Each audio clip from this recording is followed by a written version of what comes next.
Ashama akkam jirtu daawwattoota keenya Shinniigaa Broadcasting Service irraa oduu gaggabaaboo jiru kanaaf qabannee isinitti himaa oduu waliin an baay'isaa turaati.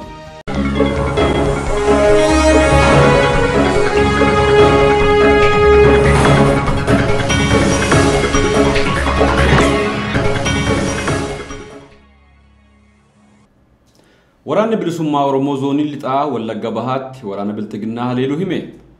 Waraanni bilisummaa Oromoo zoonii lixaa godina Wallagga Bahaa keessa socho'u tarkaanfii guddaa waraana bilxiginnaa irratti fudhachuu beeksise. Kaleessa amajjii 23/2022 godina Wallagga Bahaa aanaa Sibuu Siree bakka Ceekaa jedhamutti lola waraana bilisummaa Oromoo fi waraana bilxiginnaa gidduutti gaggeeffameen waraanni bilisummaa Oromoo injifannoon xumuruu ajajaan waraana bilisummaa Oromoo naannichaa beeksise.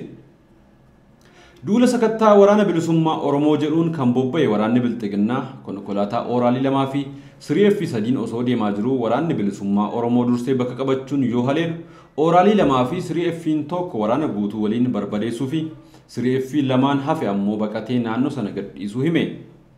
Lola sanaan waraanni bilisummaa Oromoo meeshaa hedduu booji'uu ajajaan waraana bilisummaa Oromoo naannoo sanaa beeksisee jira.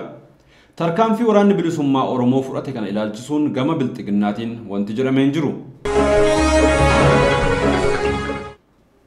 Waraanni bilxiginnaa lixa shaggaritti manneen uummataa gubuu fi uummata dararaa jiraachuun beekame. Amajjii 21 hanga 23tti lixa shaggar Onaa Bunaa Gindabarat ganda Gooroo Furxootti waraanni Abiyyi Ahmed mana uummataa 10 ol qabeenya waliin ibiddaan gubuun barbadeessee jiraachuun himame. Akkasumas qonnaan bultoota hedduu reebichaa fi ajjeechaa irratti raawwatee kan jiru yoo ta'u uummatichi dararaa hamaa waraana bilxiginnaan irra gahuun baay'ee miidhamaa jiraachuu odeeffanne. Haaluma kanaan kanneen manni jalaa gubame obbo Labataa Bulbulaa, obbo Joonsee Baay'isaa, obbo Dhufeeraa Dhaabaa, obbo Nuugee Hurrisaa, obbo Ammayyuu Fayyisaa, obbo Baqqalaa Qondaaluu, obbo Shifarraa Booraa fi obbo Shifarraa Itichaa kanneen jedhaman ganda Gooroo Furxoo yoo ta'an Dhaabaa Barraa fi Tolasaa Kabbadaa ganda Kooluu irraa ta'uun baramee jira. Akkasumas waraanumti sirnichaa uummata irratti saamicha geggeessuun qabeenya uummataa mana cabsuun guurratanii konkolaataan fe'atanii deemus maddeen keenya Shinniigaaf himanii jiru. Ammaaf kanneen qabeenyi isaanii saamame lakkoofsaan 4 ta'uu kan nuuf himan maddeen keenya qonnaan bultoonni ajjeefaman ammoo maqaan isaanii Dhaabaa Taaddasaa, Irranaa Hundee fi Daamxoo Baatirii kan jedhaman yoo ta'an waraanni murna bilxiginnaa namoota kanneen ajjeesuun bakkeetti gatee jiraachuun beekamee jira. Waraanni faashistii Abiyyi Ahmed Oromiyaa iddoo hundaa keessatti bobba'ee jiru ilmaan Oromoo ajjeesuu fi qabeenya isaa barbadeessuu aadeffatee itti fufee jira. Harmeen goota Oromoo artistii jireenyaa ayyaanaa lubbuun darban. Jireenyaa ayyaanaa artistii Oromoo qaalii qabsoon bilisummaa Oromoo biqilchite keessaa nama tokko ture. Goonni kun bara mootummaa ce'umsaa irraa eegalee bakki buuteen isaa hin beekamu. Artistiin kun akkuma Nadhii Gammadaa akkuma Lammeessaa Boruufaa hanga har'aatti eessa akka inni jiru beekamaa miti. Bara 1987 magaalaa Finfinnee keessaa humna tikaa OPDOtiin butamee ergasii as bakki inni geeffame ajjeefamuu fi hidhamuunsaa wanti beekamu hin jiru. Artistii guddaan kun sirba aadaa, siyaasaa fi warraaqsaa sirbuun beekama. Keessumaa geerarsaan baay'ee beekamaadha.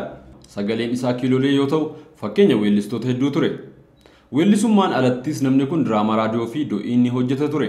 Taatoo jabaa bara sanatti jaallatamummaa guddaa qabus ture. Harmeen isaa Aadde Jaalallee Calqabaa Biduu guyyaa gaafa jireenyaan dhabamsiifame irraa eegalanii hanga guyyaa har'aatti jiroon koo ni dhufa osoo jedhanii qaroon isaanii qara ilaalaa dabarte. Garaan haadhaa qabbanotuun argatiin godaante. Harmeen jireenyaa guyyaa kaleessaa lubbuun isaanii darbuu odeeffannee jirra. Shinniigaa Broadcasting Service maatiif firoottan akkasumas saba Oromoo maraaf jajjabina hawwina. Keeniyaa fi US waraana Itoophiyaa saffisaan xumuruuf marii godhamu jabeessuuf walii galan. Biyyi ollaa Keeniyaa fi US waraana Itoophiyaa saffisaan furamee arguudhaaf warreen waraanatti jiran waliin marii godhamu cimsuuf walii galuu beeksisan.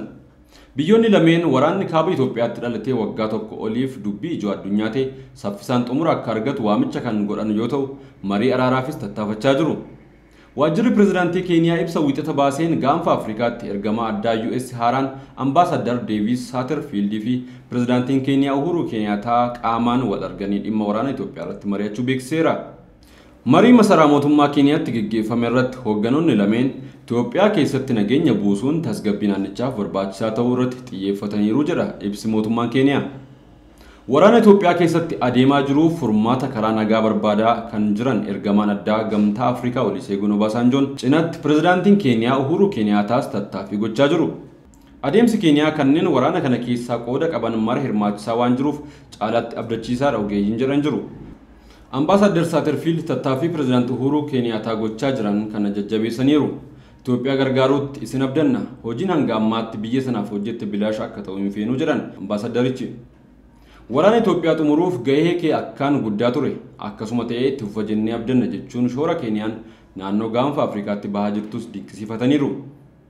Akka ibsa mootummaa Keeniyaatti Pireezidaantii Uhuruun gama isaaniin hojiilee misoomaa Itoophiyaa waliin itti jiran kaasuun waraanichi itti fufee waan hanga ammaatti hojjetan akka duraa balleessu kan hin eeyyamne ta'uu himan.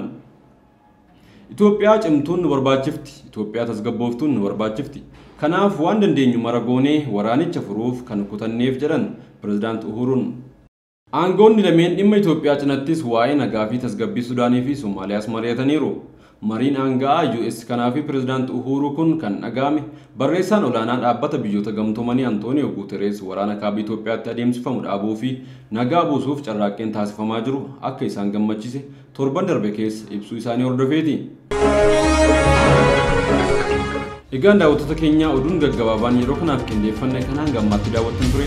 Qophiilee isinii gaafuma waliin turtii gaarii.